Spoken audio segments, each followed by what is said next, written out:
నమస్తే. ఇన్నాళ్ళు నన్ను సపోర్ట్ చేస్తూ, ఎంకరేజ్ చేస్తూ మీ ప్రేమను నాకు అందిస్తున్న ప్రతి ఒక్కరికి కృతజ్ఞతలు. అలాగే ఈ వీడియో కూడా ఖచ్చితంగా మీకు ఉపయోగపడుతుంది. లైక్, షేర్ అండ్ సబ్స్క్రైబ్ చేసి మీ సపోర్ట్‌ని నాకు అందించండి. అలాగే ఈ వీడియో పట్ల మీకున్న అభిప్రాయాన్ని కామెంట్ సెక్షన్‌లో కామెంట్ చేసి తెలియజేయండి. ఇప్పుడు వీడియోని చూద్దాం. నమస్తే. Welcome to our channel. నేను పద్మిని. ముందుగా ప్రేక్షకులందరికీ శ్రీ క్రోధినామ సంవత్సర ఉగాది శుభాకాంక్షలు. ఉగాది అంటేనే ప్రథమంగా మనకు గుర్తొచ్చేటటువంటి అంశం పంచాంగ శ్రవణం. ఖచ్చితంగా పంచాంగ శ్రవణం చేస్తాము. అలాగే ఈ సంవత్సరం పాటు అంటే ఈ ఉగాది నుంచి వచ్చే ఉగాది వరకు కూడా గ్రహచారం ఎలా ఉంది, గ్రహాలు ఇచ్చేటటువంటి ఫలితాలు ద్వాదశ రాశుల వాళ్ళకి ఎలా ఉంది అనేది ఖచ్చితంగా తెలుసుకునేటటువంటి ప్రయత్నం చేస్తాము. ఒకవేళ ప్రతికూల ఫలితాలని ఇస్తున్నట్టయితే ఖచ్చితంగా తీసుకోవాల్సినటువంటి జాగ్రత్తలు తీసుకుంటూ దైవారాధనని ప్రత్యేకంగా చేసుకుని స్మార్ట్ వేలో వచ్చేటటువంటి కష్టాల నుంచి బయటపడే ప్రయత్నం ఖచ్చితంగా చేస్తాము. మరి ఈ రోజు కూడా మనకి క్రోధినామ సంవత్సర ఫలితాలని అందించడానికి మనతో పాటు ఇద్దరు ఆధ్యాత్మికవేత్తలు సిద్ధంగా ఉన్నారు. ఒకరు లలిత ఉపాసకులు, వాస్తు జ్యోతిష పండితులు బ్రహ్మశ్రీ నానాజీ పట్నాయక్ గారు, అలాగే సూర్య ఉపాసకులు విక్రమాదిత్య గారు. మరి వీరిద్దరూ కూడా ఒకరు ద్వాదశ రాశులకి కూడా గ్రహచారం ఎట్లాంటి రిజల్ట్స్ ఇస్తోంది అనేది తెలియజేయబోతున్నారు. అలాగే మనకున్నటువంటి వెజిటబుల్ థెరపీని ఆధారంగా చేసుకుని కూరగాయలతో ఎట్లా మనకు వచ్చేటటువంటి సమస్యల నుంచి అధిగమించవచ్చు అనేది విక్రమాదిత్య గారు తెలియజేస్తారు. మరి కార్యక్రమాన్ని మొదలు పెడదాం. ముందుగా ఇద్దరికి నమస్కారం అండి. ముందుగా మీ ఇద్దరికి క్రోధినామ సంవత్సర ఉగాది శుభాకాంక్షలు. మన ప్రేక్షకులందరికీ కూడా క్రోధినామ ఉగాది శుభాకాంక్షలు. అయితే ఈ సంవత్సరం క్రోధినామ సంవత్సరం అయినందుకు ఎటువంటి బ్యాడ్ ఎఫెక్ట్స్ కలగకుండా ఉండాలి, అందరికీ శుభం కలగాలని మనస్ఫూర్తి కోరుకుంటున్నాను. మీ విషెస్ కూడా సౌర కుటుంబ సభ్యులందరికీ కూడా క్రోధినామ సంవత్సర ఉగాది శుభాకాంక్షలు. అందరూ కూడా ఆయురారోగ్యాలతో అష్టైశ్వర్యాలతో సూర్యనారాయణమూర్తి పరిపూర్ణమైనటువంటి అనుగ్రహంతో హాయిగా ఆనందంగా జీవించాలని మనస్ఫూర్తిగా కోరుకుంటూ, అంటే ఇక్కడ క్రోధినామ సంవత్సరం అంటే తన కోపమే తన శత్రువు కాబట్టి అందరం కూడా దాన్ని అదుపులో ఉంచుకోగలిగితే ఈ సంవత్సరం అందరికీ శుభదాయకంగా అవుతుందని మనసా వాచా కర్మేణ ఆశిస్తున్నాను. Thank you so very much. Last time కూడా మీ ఇద్దరు కాంబినేషన్ లో చేయటం జరిగింది శోభకృత్ నామ సంవత్సరం. అయితే శోభకృత్ నామ సంవత్సరం మనందరికీ తెలిసిందే ఎంత శోభాయమానంగా సంవత్సరం మొత్తం వెళ్ళిందో. ఎందుకంటే రామచంద్ర ప్రభుకి అక్కడ ఆయన ఇంటికి ఆయన తిరిగి వచ్చేసినటువంటి సందర్భం ఉంది. శోభకృత్ నామ సంవత్సరం నిజంగానే అద్భుతమైనటువంటి నామ సంవత్సరం. అయితే ఈ పేరు చూస్తే ఒకంత వెన్నులో నుంచి ఒక వణుకు పుడుతోందా అని అనిపిస్తోంది. ఎందుకంటే ఈ క్రోధం ఉండకూడదనే కదా, క్రోధాన్ని ఖచ్చితంగా జయించాలి కదా. మరి ఇదేమన్నా ఈ సంవత్సరం ఆ నామానికి ఏమైనా సార్థకత ఏమైనా చేసుకుంటుందా sir? What is your opinion? ఖచ్చితంగా. ఎందుకంటే మనం జనవరిలో న్యూ ఇయర్ ఫలితాలు చెప్పేటప్పుడే ఫిబ్రవరి నుంచి ఇక్కడ మనం ప్లానటరీ పొజిషన్స్ కూడా వేసింది. అందుకే ఈ కుజుడు అంటే గొడవలకు కారకుడు, రవి అంటే అధికారానికి కారకుడు, వీళ్ళిద్దరికీ శత్రుగ్రహాలు అంటారు వీటిని. అంటే వీళ్ళిద్దరు నిజంగా శత్రువులను కాదు, different energies, fiery energy, cold energy. రెండు దగ్గర ఉంటే ఎలా ఉంటుంది? ఇప్పుడు చూడండి, మనం ఏదైనా పెనం మీద వాటర్ వేసాము, చిర్రమంటుంది. అలా ఈ డిఫరెంట్ ఎనర్జీస్ కలయిక వల్ల ప్రకృతిలోని లోకాల్లో అంటే భూమి మీద నివసించేటువంటి జంతువుల మీద కావచ్చు, లేకపోతే మనుషుల మీద కావచ్చు, అధికారుల మీద కావచ్చు, దాని ప్రభావం ఉంటుందనే భావనతోనే ఏమండి ఇక్కడికి ఇది ఫిబ్రవరిలో ఎంటర్ అవుతుంది. ఫిబ్రవరి, మార్చ్, ఏప్రిల్ ఈ కాంబినేషన్ మే వరకు ఉంటాయి ఈ కాంబినేషన్స్. కాబట్టి ఫిబ్రవరి నుంచి గొడవలు అని చెప్పుకున్నాం, చాలా గొడవలు జరుగుతున్నాయి. మీరు బయట చూసినట్లయితే యుద్ధ వైఖరి పెరుగుతుంది. ఎందుకంటే క్రోధినామ సంవత్సరానికి అధిపతి కుజుడు. ప్రధానంగా యుద్ధం చేయాలి అంటే ఒక విషయం ఏదైనా మనకి ఇప్పుడు ఒక విషయం జరిగినప్పుడు మాట్లాడుకోవచ్చు, గొడవ పెట్టుకోవచ్చు. కానీ క్రోధినామ సంవత్సరానికి ఉన్నటువంటి కుజుడు అధిపతి అయినందుకు గొడవకే ఫస్ట్ ప్రయారిటీ ఇస్తారు, ప్రయారిటీ ఇస్తారు. ఎగ్జాక్ట్లీ.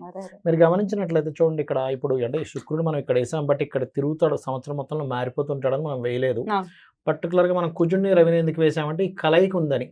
అందుకే ఫిబ్రవరి నుంచి ఇప్పుడు జల ప్రదేశాల్లో హైజాక్లు అవ్వడం కానీ, లేకపోతే మనకి చూడండి బుధుడు మొన్న ఇక్కడ నిలిచబడ్డప్పుడు కూడా గమనించినట్లయితే స్కామ్, దాని ఏమంటారు, షేర్ రిలేటెడ్ సంబంధించిన స్కామ్స్ అవ్వడం కానీ, షేర్స్ కారకుడు బుధుడు కదా. అందుకని ఏంటంటే అధికారులు మనం అసలు ఊహించినటువంటి మార్పులు ఇంకా చాలా ఉన్నాయి. అసలు ఇలా జరుగుతుందా, ఇలా జరుగుతుందా, అమ్మో ఇట్లాంటివి మనం ఇట్లా కూడా యాక్షన్ తీసుకుంటుందా, గవర్నమెంట్ కావచ్చు, పోలీస్ కావచ్చు, మిలిటరీ కావచ్చు, ఇట్లాంటిది కూడా యాక్షన్ తీసుకుంటుందా అనేటువంటిది జరుగుతుంది. అయితే ఇది నార్మల్ పీపుల్ మీద ఎంతవరకు ఎఫెక్ట్ ఉంటుంది అంటే జీవుడు బయట ఉన్నాడు. Hmm. ఇది ఒక బెనిఫిట్ ఇక్కడ. Hmm. ఎప్పుడు కూడా కాలసర్ప యోగంలో గ్రహాలు సంచరించేటప్పుడు జరుగుతాయి. అయితే ఇందులో యాజ్ పర్ నాడీ ఆస్ట్రాలజీ పరంగా జీవుడు అంటారు గురువుని. బయట ఉన్నందుకు కొంచెం జనాలు దానిలో నుంచి బయటకు వస్తుంటారు. Okay. ఈ గురువు కూడా లోపల ఉన్నాడు అనుకోండి. మనకి last time 3.5 years back Covid వచ్చింది. అప్పుడు గురువు కూడా లోపల ఉండి ఇక్కడ సంచరిస్తున్నాడు. అప్పుడు ఇక్కడ నీచబడి ఉన్నాడు అప్పుడు గురువు. ఇప్పుడు ఎంత భయానకమైన భయం, ఎందుకంటే జీవుడు కూడా నీచబడిపోయాడు కదా. Right. అందుకని జనాల మీద ఎఫెక్ట్ చూపించింది. ఇప్పుడు ఏంటంటే దేశాల మీద, అధికారుల మీద, యుద్ధ సంబంధించిన వాటి మీద, దీని మీద ఎక్కువ ఎఫెక్ట్ ఉంటుంది. Right. జనాలు కొంచెం దాని నుంచి బయటపడతారు. Right. కాకపోతే ఇక్కడ నేను చెప్పేది ఏంటంటే ఈ కాంబినేషన్ ఉన్నప్పుడు సహజంగా ఎక్కడైనా ఇరుక్కొని ఏ బాంబు పేలుల్లో ఇట్లాంటివి ఇరుక్కోకుండా ఉండాలంటే అమ్మవారిని తలుచుకోవడము, లేకపోతే సూర్యుల్లోనే అమ్మవారిని చూసుకుంటూ చేయడము, చండీ పారాయణం చేయడము, ఏదైనా ఒక శక్తి దేవత ఆలయాలు, ఆంజనేయ స్వామి టెంపుల్కి వెళ్ళడం, లేకపోతే సుబ్రహ్మణ్యేశ్వర స్వామి ఆలయానికి వెళ్ళడం చేయడం ద్వారా ఈ యొక్క పరిస్థితి నుంచి బయటపడతారు. తప్పకుండా సరే. ఇది అయితే కామన్ పీపుల్ కి ఎట్లాంటి రిజల్ట్స్ ఇస్తుంది అనేది మన మెయిన్ మోటో కూడా ఈ ప్రోగ్రామ్ చేయడానికి. ఎగ్జాక్ట్లీ. సో ఒక్కొక్క రాశి వైజ్ గా కూడా ఒకసారి మాట్లాడుకుందాం. అంతకన్నా ముందు క్రోధినామ సంవత్సరం మరి పేరు భయానకంగా ఉంది, అది డెఫినెట్ గా సార్థకం చేసుకుంటుంది అని అంటున్నారు. కాబట్టి వాట్ ఈస్ యువర్ ఒపీనియన్? ఆయన చెప్పినట్టు కుజుడు యొక్క ప్రభావం అధికంగా ఉంటుంది కాబట్టి కుజుడు అగ్ని నక్షత్రంగా తీసుకుని మేషాన్ని అగ్ని రాశిగా తీసుకున్నప్పుడు వృచ్చికం కూడా అంతే కదా సార్. ఆ వృచ్చికం కూడా వృచ్చిక మేషాలకు అగ్ని జల రెండు కలయిక కాంబినేషన్. ఇది ప్రధానంగా అంటే మనలో ఉండేటువంటి అగ్నితత్వాన్ని పెంచుతూ ఉంటుంది. దాన్ని శాంతింపజేసుకోవడానికి కుజుడికి ప్రధానంగా ఉన్నటువంటి కూరగాయలు మనం ప్రధానంగా తీసుకునేది బూడిద గుమ్మడికాయ గురించి మాట్లాడుతూ ఉంటాం. అంటే కడుపు మంట, కడుపులో మంట, ఇవి రెండు కూడా అగ్రెసివ్ అయ్యే అవకాశం ఉంటుంది. అంటే తన కోపమే తన శత్రువు అంటారు. క్రోధినామ సంవత్సరంలో విపరీతమైనటువంటి కోపతాపాలకి అవకాశం ఎక్కువగా ఉంటుంది కుజుడు ప్రధానంగా తీసుకోవడం. ఇప్పుడు మనం ఈ ఎపిసోడ్ మంగళవారం చేస్తున్నాం, మనకి క్రోధినామ సంవత్సరం కూడా మంగళవారం వస్తుంది. కుజుడు ఆధిపత్యం తీసుకోవడానికి ఇది కారణం అవుతుంది. అంటే సిమ్టమ్స్ నేచర్ మనకి చెప్తుంది, కొంచెం జాగ్రత్తగా ఉండండి. అంటే ఇప్పుడు మనం ఆ అగ్నిని తట్టుకోవాలంటే వరుణ దేవుడిని ఆశ్రయించాలి, అంటే చల్లదనాన్ని మనకి తీసుకోవాలి. అందులో గుమ్మడికాయ, బూడిద గుమ్మడికాయకు ఉన్నటువంటి తత్వం అగ్నితత్వం అయినా అది ఉష్ణైన శీతలం అంటారు. వేడితో సమింపై ఆవిరై వర్షంగా కురుస్తుంది. అందుకని ఇక్కడ మనం బూడిద గుమ్మడికాయని, బీరకాయ అంటే మనకి డయాబెటీస్ వ్యాధి పెరిగే అవకాశం ఎక్కువ ఉంది. అలాగే గ్యాస్ట్రిక్ ఎసిడిటీ సమస్యలు విపరీతంగా ఇబ్బంది పెట్టే పరిస్థితుల్లోనే ఆ గొడవ తత్వం వల్ల, అరవటం వల్ల, ఇప్పుడు మీరు ఒక పెద్ద గొడవ జరిగింది, ఆ గొడవ అయిపోయిన వెంటనే మనం భోజనానికి కూర్చుంటే ఆకలేదు, చచ్చిపోతుంది కదా, ఆకలి చచ్చిపోతుంది. అన్ని ఫీలింగ్స్ చచ్చిపోయి ఉంటాయి. అందుకని ఏంటంటే సందర్భానుసారం మనం గుర్తించాల్సింది అవసరం ఎంత ఉంది అని గుర్తించుకోవాలి. ఎక్కువగా ఈ సంవత్సరం అంతా కూడా బూడిద గుమ్మడికాయని ఆశ్రయించడం ద్వారా, బీరకాయని ఆశ్రయించడం ద్వారా మనం క్యాన్సర్ దగ్గర నుంచి ఎసిడిటీ స్టార్టింగ్ క్యాన్సర్ వరకు కూడా అన్ని రోగాలని మనం సమీప చేసుకునే అవకాశం ఉంటుంది. Beautiful sir. అయితే రాశి వైజ్ కూడా ఎవరెవరు ఏ రాశి వాళ్ళు ఏ వెజిటబుల్ థెరపీ హెల్ప్ తో ఎట్లాంటి సమస్యల నుంచి అధిగమించవచ్చు అనేది మీరు తెలియచేయండి. ప్రెడిక్షన్స్ ఆబ్వియస్ గా మీరు తెలియజేస్తారు కాబట్టి. సో కామన్ గా అయితే బూడిద గుమ్మడికాయని, బీరకాయని ఆశ్రయించమని మీరు చెప్తూ ఉన్నారు ఆరోగ్య రీత్యా. అలాగే అమ్మవారిని, అలాగే చండిని ప్రత్యేకించి. మరి క్రోధినామ సంవత్సరం కుంభరాశి వారికి ఎలా ఉందో ఇప్పుడు చూద్దాం సార్, మీ ప్రెడిక్షన్ సార్. తప్పకుండా అమ్మా. ఈ కుంభం వారి కనుక చూసుకుంటే సేమ్ మకరం లాగే 14 ఉంది. అంటే ఆదాయం 14, 14 లక్షలు సంపాదిస్తే 14 లక్షలు ఖర్చు ఈక్వల్గా చూపిస్తుంది. అదేవిధంగా వీళ్ళకి రాజ్యపూజ్యం చాలా బాగుంది, 6, అవమానించే వాళ్ళ సంఖ్య 1.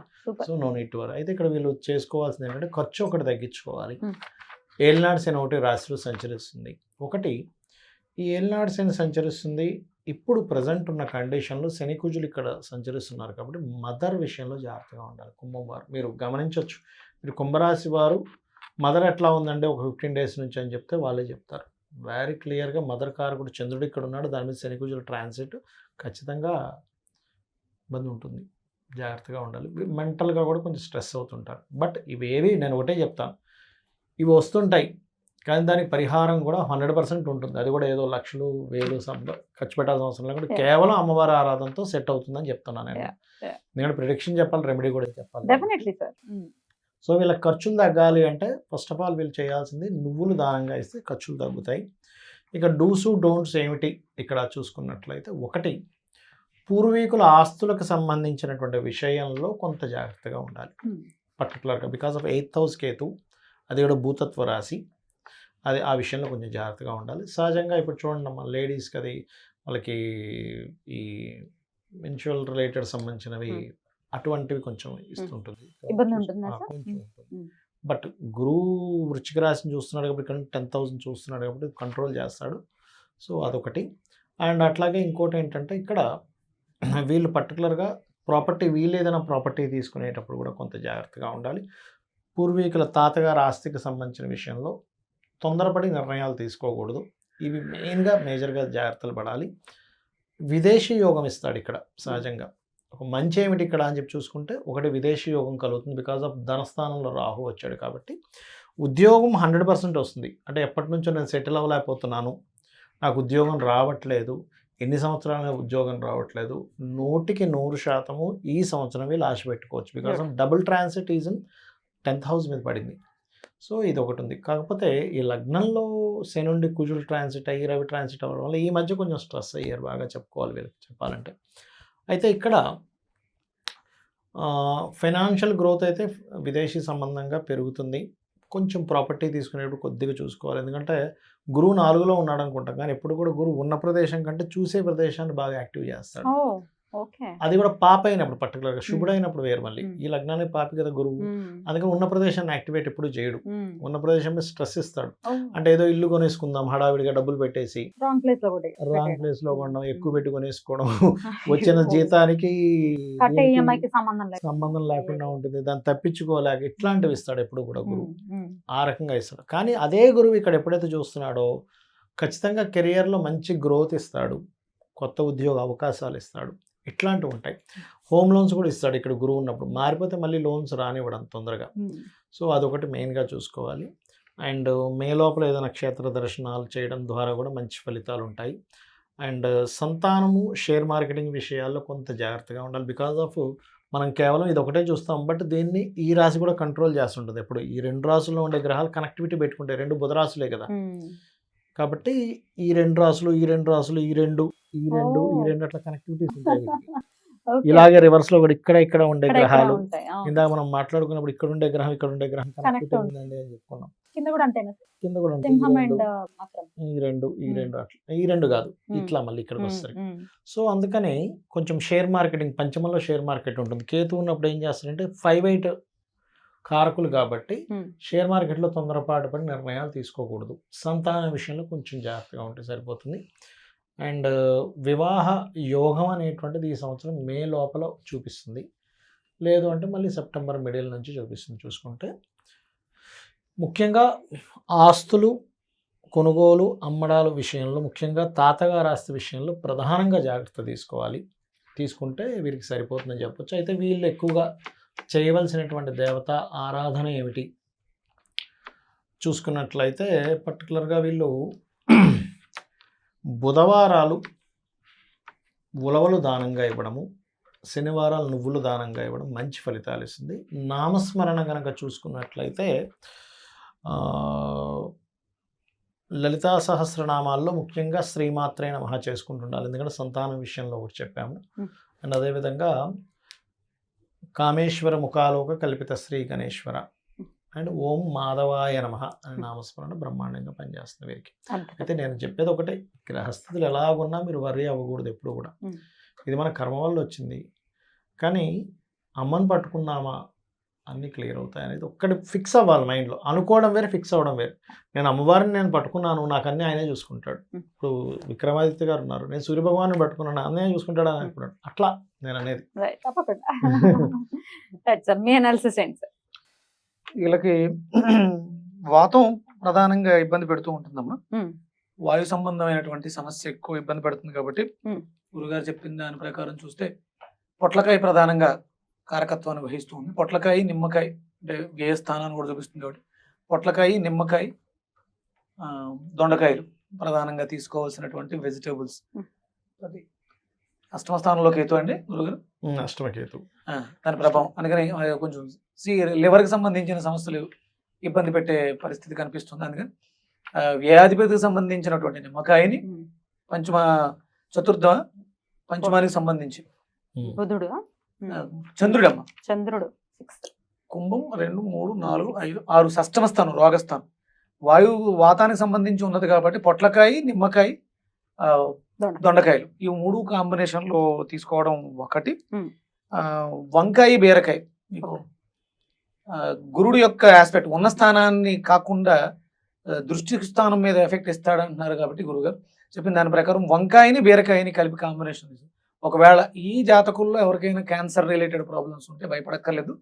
ఇవి రెండు తీసుకోవడం ద్వారా మనం ఆ లింఫాటిక్ సిస్టమ్ని యాక్టివేట్ చేసుకుని యూరినటరీ కిడ్నీల వ్యవస్థను మెరుగుపరుచుకోవడం ద్వారా ఉన్న సమస్యల నుంచి, అంటే చాలా రకాలు మానసిక స్థితి, మనం ఆర్థిక సమస్యలు కావచ్చు, ఆరోగ్య సమస్యలు కావచ్చు, ఏదైనా సరే మనస్సు మీద ఎక్కువ ప్రభావాన్ని చూపిస్తుంది. భయం, ఫియర్స్, మనలో ఉండే ఎమోషన్సే రోగాలుగా మారుతాయి.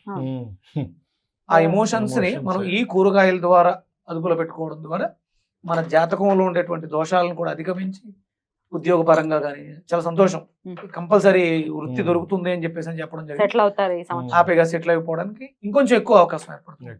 అలాగే మనం చెప్పినటువంటి ఈ కూరగాయల్ని దానాలుగా ఇవ్వడం ద్వారా ఇక సూర్య ఆరాధన చేసుకుంటూ సూర్యనారాయణమూర్తి ఆరాధన, ఆదిత్య హృదయ పారాయణం, మణిపద్మేహ మంత్రం జపాన్ని చేయడం ద్వారా విశేషమైనటువంటి ఫలితాలు ఇంకొంచెం ఎక్కువగా పొందడానికి అవకాశం ఏర్పడుతుంది. అద్భుతం.